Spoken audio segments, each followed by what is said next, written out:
Ano po ang sagot? I don't know him. Hindi ho. Okay, thank you, Mr. Chair.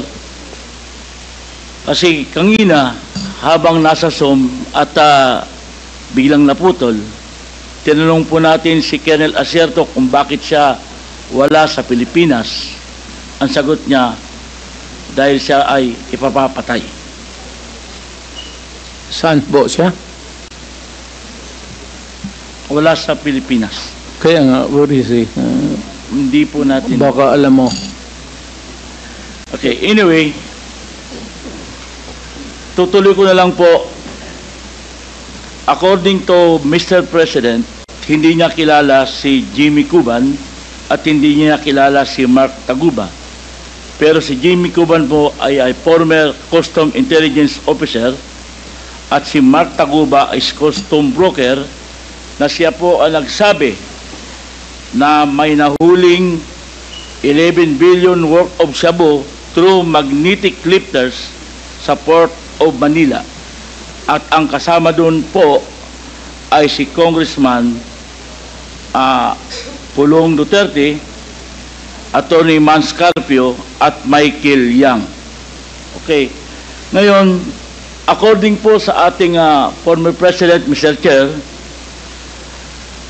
kailangan daw nating ma-invite o ma-physical na tanungin yung mga involved na persons. Kaya may I manifest that we invite next hearing Mr. Jimmy Cuban and Mark Taguba and also Congressman Pulong Duterte and Attorney Manscarpio para personal niyang matanong kung ano ang sinasabi ni Mr. Jimmy Cuban at ni Mr. Mark Taguba regarding sa sinasabi na nahuli sa Port of Manila na 11 billion worth of shabu at 6.4 billion metal cylinders worth of drugs.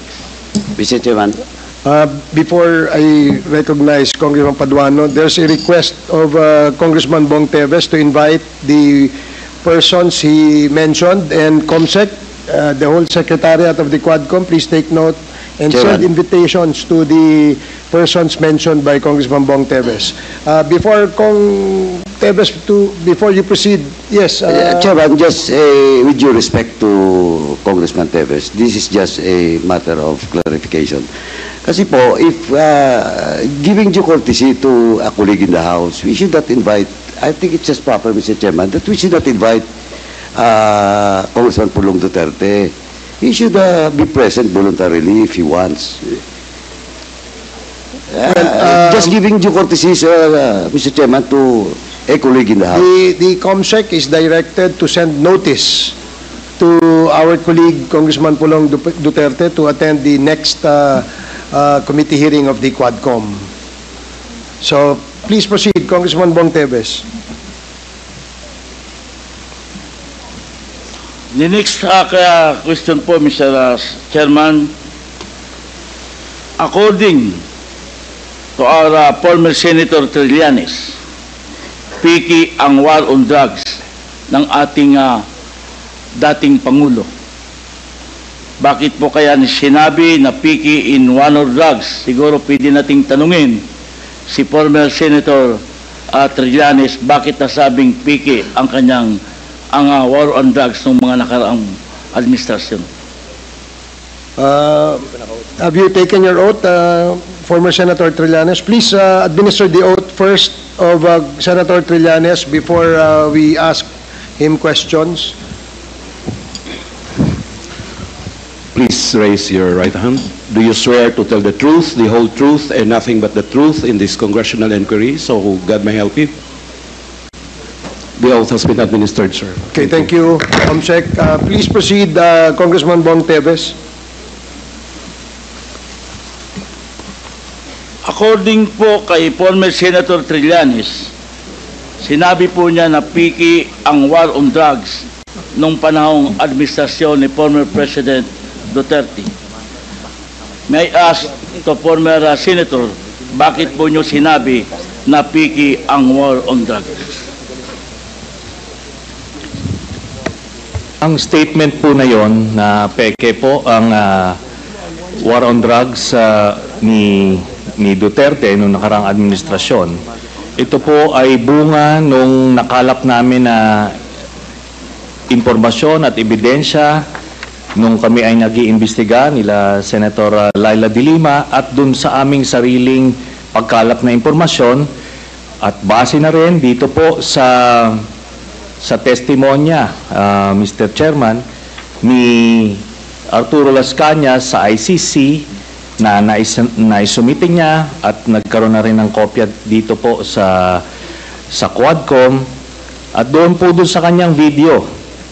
Sinabi niya po na ginagamit lang ang war on drugs ni Duterte para takutin ang sambayan ng Pilipino at takutin ang iba't ibang sektor ng lipunan para hindi siya paghinalaan dun sa kanyang sariling involvement sa illegal drugs. Kaya nga siya na-mention po na siya ang Lord of all drug lords. Ito po ay sinabi niya na mga kasabwat ni Duterte ay sina Michael Yang, Charlie Tan, Sammy Uy. At ito po si Michael Yang ay ayon mismo sa report ni Colonel Acerto na dating Deputy Director of the Drug Enforcement Group of the Philippine National Police. Sinumite niya yung report tungkol sa involvement ni Michael Yang. Dito naman po, doon sa sinasabi niyo po, Mr. Chairman, na si Jimmy Guban na Customs Intelligence Police, sinasabi niya na si Michael Yang ang involved doon sa magnetic lifters na shipment. Ngayon po, lahat po yan ay nakalap namin. Pero ngayon po, kung dahil po doon, tinignan namin kung ano yung ebidensya na pwede naming malink ito. Kaya nga po, binalikan namin yung mga bank accounts na nakalap namin kay Duterte noong 2016. Tinitignan namin kung merong mga pumasok na pagkapirahan dito po sa kanya. At doon nga po kami nakakita na mga deposito sa mga accounts ni Duterte galing po dito po sa grupo ng mga drug lords na ito. At kung papayagan po, Your Honor, meron po akong PowerPoint presentation para po makita po nila kung ano yung sinasabi ko na money trail, paper trail dito po sa drug proceeds ni Mr. Duterte and his family. How many minutes will be your presentation? Ano lang po yan? 5 slides lang po ito. Pero I will focus on the last slide lang ho. Sige, Mr. Chairman. Sige, go ahead, Mr. Trillanes. So, ito po ang sige, doon po sa mga unang slides muna. Ayan. So, ito po yung mga bank accounts na nakalap ko po ito noong 2016. Tapos, ito po ay na-validate na ng Ombudsman na kaparehas nga nung naisumite ng AMLAC sa kanila. Kaya, ano po tayo, kumpiyansa po tayo sa provenance nitong dokumentong ito. So, sige po, next slide. Ito po yung mga iba't ibang mga pumasok na pagkapirahan kay accounts ni Duterte. Tapos, sige po, next slide. Ayan. So, ang total po ng mga credits na pumasok ay 2.4 billion, no? Ngayon, kung ano talaga yung actual total, malalaman po natin yan pagka binuksan po yung accounts. Ngayon po ito, no? Ang pagkakamali po ni Mr. Duterte nung nagtatago siya ng pagkapirahan ay ginawa niyang joint account yung kanyang anak na si Vice President Sara Duterte. Kaya ito po ay alam po naman natin na exempted sa bank secrecy law ang impeachment. So lalabas po yan lahat. Sige po, next slide. Ito po yung last slide. No. Dito po, meron po, ito pong mga transactions na ito, meron pong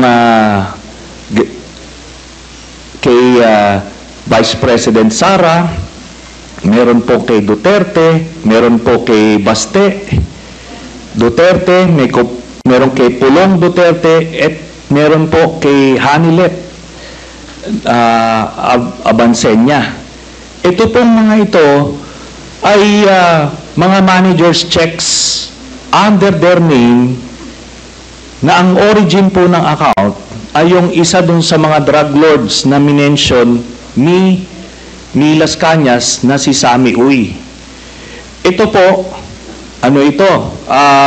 Siguro ng mga panahon na yan, 2011 to 2013, medyo kumpiyansa sila sa kanilang mga gawain, kaya may physical na checks, no? Pero after that, ano na, ang mga deposito diretso na sa account, so wala nang paper trail. Pero makikita natin dito yung pattern po, Mr. Chairman. Nagdidibidendo yung drug lord dun sa pamilya nila Duterte tuwing October at April, no? Kaya sunod-sunod po yan. And by the way, makikita po natin si Vice President Sara, meron po siyang 2 checking in-encash dyan under her name, manager's checks. Tapos ito po ay while she was mayor, no? Kaya yan ay direct bribery, no? Tapos proceeds of the illegal drug trade. Ito po ang naging pruweba natin. Kaya nung cross match po namin yung dokumento na kuha namin at dito sa mga personalidad na minention po ni Arturo Las Cañas, na-confirm namin yung kanyang istorya. Nakita niyo po dyan, si Duterte, pareha sila ng amount na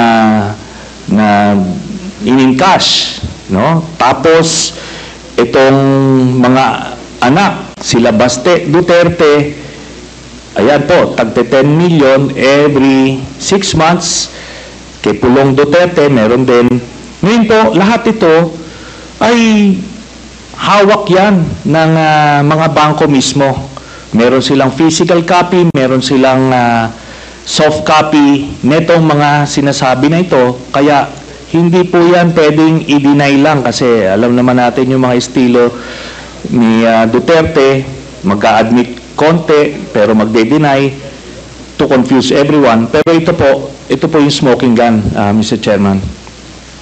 So, yan po, we concluded na peke talaga ito. Ginagawa niya yung war on drugs para proteksyonan niya yung sindikato niya na sina Michael Yang, Sammy Uy, at Charlie Tan. So, kaya po, nung sa Davao pa lang, pinapatay po nila yung kompetensya. Tapos, nung sila na ang presidente, ginawa nilang National Death Squad, ano, yung nangyari. Tapos si Leonardo nga po yung ginawa niyang point person. Tapos yung drug list na sinasabi ni Duterte, merong legitimate mga personalities doon, galing doon sa mga iba't ibang ahensya. Pero pag may kailangan silang isingit na mga kalaban nila sa drug business, sinisingit po nila doon. Kaya nga may mga tinutumba na mga involved din sa illegal drugs kasi kompetensya nila yon sa distribution. Kaya yan po, lahat na yan ay napagtagpi-tagpi namin. So, kaya that would explain kung bakit protektado si Michael Yang kahit na may report itong si Colonel Asierto. Tapos hindi lang po yan, nung nilabas po yung report na yon, sa sobrang pagproteksyon nila kay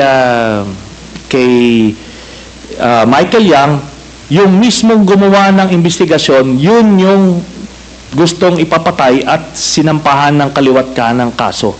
Kaya makita natin, dun sa mga drug lord na hindi kasabwat sa sindikato ni Duterte, ano siya, porsigido siyang patayin, Pero doon sa kanilang grupo, itong mga ito na mention, Michael Yang, Charlie Tan at Sammy Oy, protektado hanggang ngayon. Ni nga yung PDEA director ni Duterte na si Wilkins Villanueva, ni hindi nga masama sa drug list hanggang after 2022 si Michael Yang. Yun po ang dahilan kasi binilin po sa kanya yan ni Duterte. Salamat po. Mr. Chair, Yeah, please proceed, Congressman Teves. may I Mr. ask Chairman. the former President kung alam niyo po ba na kinasuhan po ni former Senator Trillanes sina Congressman Paulo Duterte, Attorney Mans Carpio for drug smuggling? Hindi ho. Pero kung totoong drug smuggling man sila, they should be prosecuted in court. And if convicted, they should serve sentence in jail. Hindi dahil, hindi ko pipigilan yan. Kung anak ko, kung totoo. Ngayon, yung narration dito ni ko kilala itong taong to, forgot his name. Your Honor, if there is an iota of truth, iota lang, baski konti lang, you can find out, may nilagay siya ng records.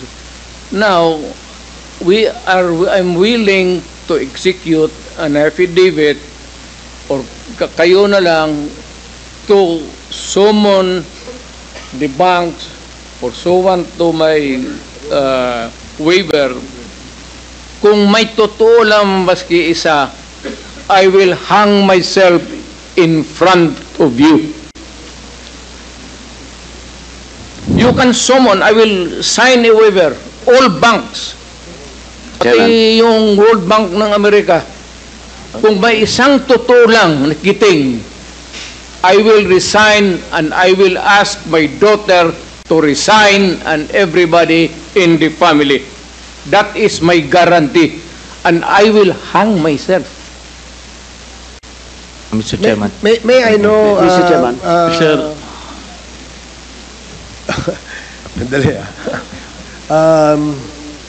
sige, sorry, Congressman Paduano, sige, you and then Congressman Teves, and then I will allow you, Senator Trillanes, after the two members have spoken. Yes, Congressman Paduano. Thank you, Chairman, with the indulgence of Congressman Teves. Ganito lang po, because Senator Trillanes presented yung mga bank accounts. May I ask this good former Senator, how did you acquire these documents, bank documents? Nung campaign po noong 2016, meron pong nag-abot sa aming opisina na ang pangalan po niya ay Joseph De Mesa, in-identify niya. So sinabi niya, meron siyang mga dokumento na pwede namin tignan. So kampanya po yon, hindi po namin nabigyan ng atensyon until siguro a few weeks after, nakita ko po, yun pong nandoon, iba't ibang accounts.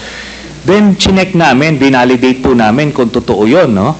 So, may mga nagdeposito po na doon sa iba't ibang accounts ni Duterte. Tapos, totoo nga, legitimate po.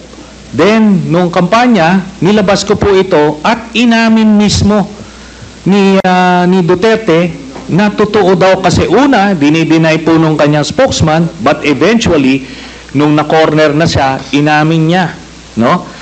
Tapos, hinamon din niya po kami na magbibigay din siya ng waiver. It's the very same dare na sinasabi niya ngayon, o bluff na sinasabi niya. At ano po, ako po ay nagpakita dun sa BPI branch na yon sa Julia Vargas, pero siya po hindi sumipot. Ang sumipot sa kanya, itong si Panelo. Ngayon si Panelo, wala pong dalang waiver. Ang nilabas niya, special power of attorney na may specific conditions. Ngayon po, natapos na lahat yung kampanya, presidente na siya, ni Oy, wala na po nangyari doon. Kaya ito po, inadmit niya na yan, mga dokumento na yan. Inadmit niya na yan, no? And let me just comment a bit, Mr. Chairman. Kasi yung sinasabi niya, in relation dun sa case na final ko kay Pulong tsaka kay Manscarpio, sabi niya, i-file daw sa korte at harapin nila. Pero yung mga libo-libong mga pinagpapatay never got that privilege of the due process. Pagka wala ka sa grupo niya, hindi ka sa sindikato niya, protektado ka, kailangan mag-file sa korte. Pero pagkakaribal ka at ordinaryong Pilipino ka, tutumba ka. Yun lang po, Mr. Chairman. Man, can I have my follow-up question? You have the floor, Congressman Paduano. Former Senator Trinas testified that that document was not acquired legally. It was just given to him, and with that, Mr. Chairman, though he might appreciate that bank records, but for me, Mr. Chairman, I am not a lawyer, but with regards to how authentic is the bank documents being presented to us by former Senator Trinas, we must ask the AMLAC, Mr. Chairman. So, with that, Mr. Chairman, unless Senator Trillanes can present to us another document that that bank records came from an authentic, competent agency of government, Mr. Chairman. In this case, it's the AMLA. Now, Mr. Chairman, so with that, Mr. Chairman,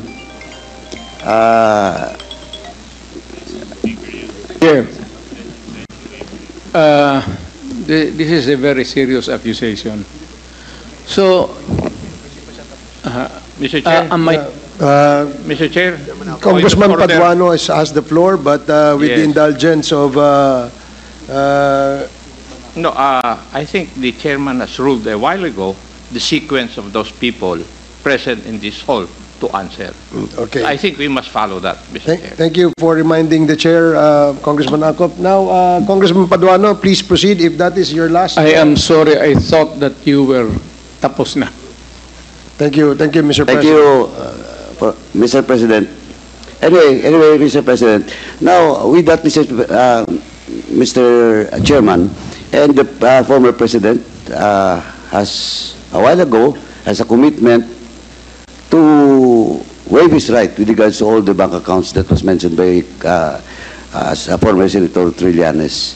Now, Mr. Chairman, pwede naman parallel yan, AMLAC, at the same time, yung waiver if the former President will sign a waiver with regards to all those bank accounts. Thank you, Mr. Chairman.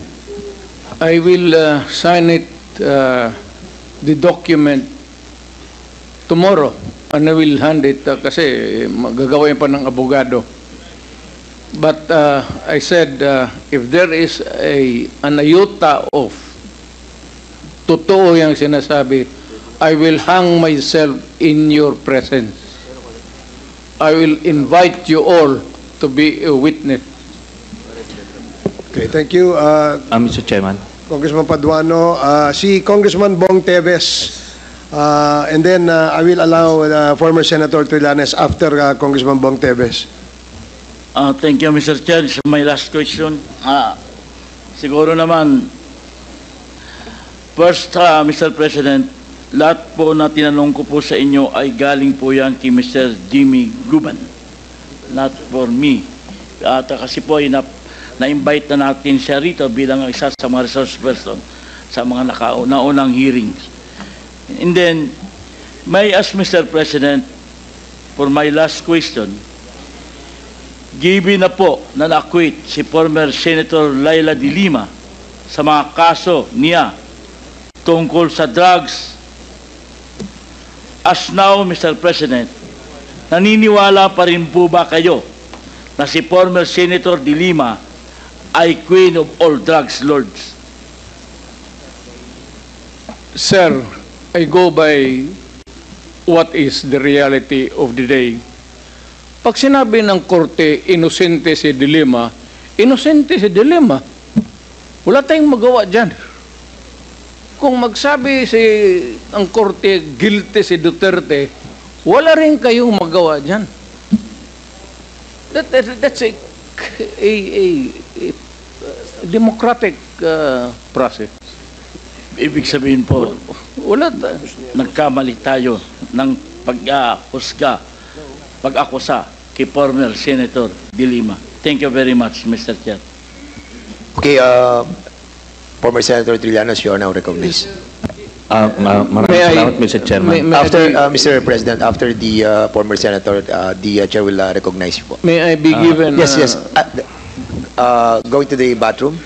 Yes, ang tanong natin kanina is, na-quit mo si si Senator De Lima at sinasabi po ni former President na kung ano ang hatol ng batas ay 10 ang masusunod. Ibig sabihin, nagkamali po ba ang ating dating Pangulo sa pag-akusa kay former Senator De Lima na siya ay isa sa mga queen ng drug lords? Sir, saan mo narinig yan? Bigyan mo ako ng kopya. Saan mo narinig yan? A recording or a newspaper. Pangalawa, sir, nakalimutan ko na tuloy ang iksuhin.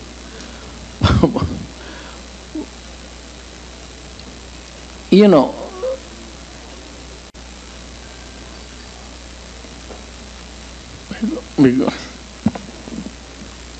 Do you need, Mr. President, a moment to... I'm just collecting my mind, sir. Okay, go ahead. Naipon na kasi. We'll give you time, Mr. President. For the meantime, the Chair would like to recognize... May I Yes, ask sir. for a recess of just 1 minute? Yes, we'll give you a 2-minute suspension.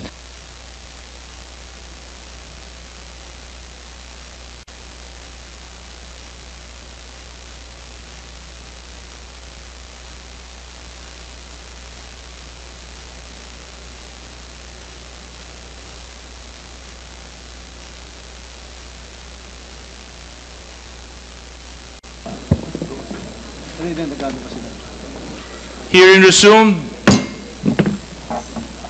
Mr. President, Yes, Your Honor. Nalilito na ako kung anong sabihin ko. Pero sabi ko kung if I'm lying or if my statements are falsely stated, or if there is an iota of magbigti ako. So, in the same manner na kung magbigti ako si Trillanes, dapat magsabay rin sa akin. okay, duly noted of your thoughts, Mr. President. Former Senator Trillanes, you're recognized. Maraming salamat, Mr. Chairman. Ito pong dokumentong ito po yung naging basis ko nung plunder case na final ko kay Duterte noong 2016. At ito po ay inimbestigahan ng Ombudsman at ang Deputy Ombudsman Arthur Carandang, and I think the Quadcom can invite him. Siya ang nag-conduct ng investigation. Humingi siya ng dokumento sa AMLAC at kinonfirm niya. And because of that, tinanggal ni Duterte si Deputy Ombudsman. Now, aside from that, so pwede natin, suggested by Chairman Paduano, na yung AMLAC mismo, unless, since hindi naman na siya incumbent, pwedeng ma-access yun with the waiver. Pero we've been there before. Nagsabi na yan siya na magbibigay siya ng waiver. Puro bluff yan. Pero hindi, kaya nga mas maganda kung ma-draft na po natin yan ngayon para papirmahan niya yan dito, no? Para wala ng alibay. Pero ito po, I'll be presenting later on, Mr. Chairman, a video of his actual admission of these accounts. No? So, ito naman pong mga cheque na in-encash, in-extract lang namin from that long list. Mga managers checks po yan, hindi nawawala sa system po yan. And later on, well, ano rin yan, exempted sa impeachment cases, kaya pwede po lumabas yan, ipepresenta po yan. That's the smoking gun ng proceeds of the illegal drug trade ng Duterte crime family. Salamat po, Chairman. Thank you very much, Sir, former I have to Senator respond Trillanes. to it. This Former guy President, is with all due respect, I'll have to follow the rules. Yeah. I will give you time later, Mr. President. I will give you time later. Just so that we can put to rest this issue of waivers, because it's been going back and forth. Will the former president be okay that if we draft the waiver now, that it be signed today instead of tomorrow? Will you be fine with that, Mr. President? Anong kapalit, sir? Hindi. Sampalin ko siya sa publiko. Hindi, wala naman. Ngayon na. Wala pong ganunan. Mr. Chairman. I'll give you, no. Sasampalin ko sa Mr. Chairman. Session suspended. Session suspended.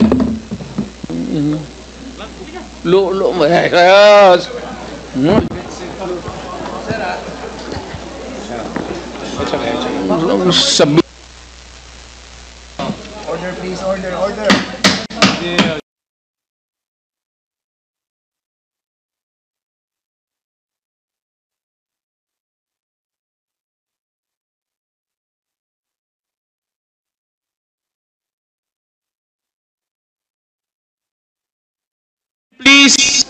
Please observe proper decorum. We are in a committee hearing. We have already stressed from the very beginning that the proper rules, decorum, will be implemented regardless of who you are. Regardless of who you are. We live by a set of rules in this committee, and those set of rules will be followed, and those set of rules will be implemented. If I may. Wait, session, it's still suspended. It's still suspended.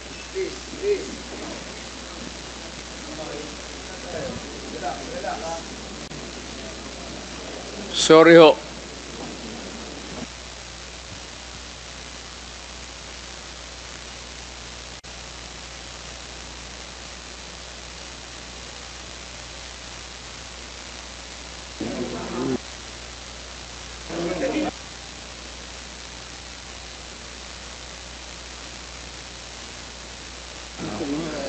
If I may, Mr. Chair,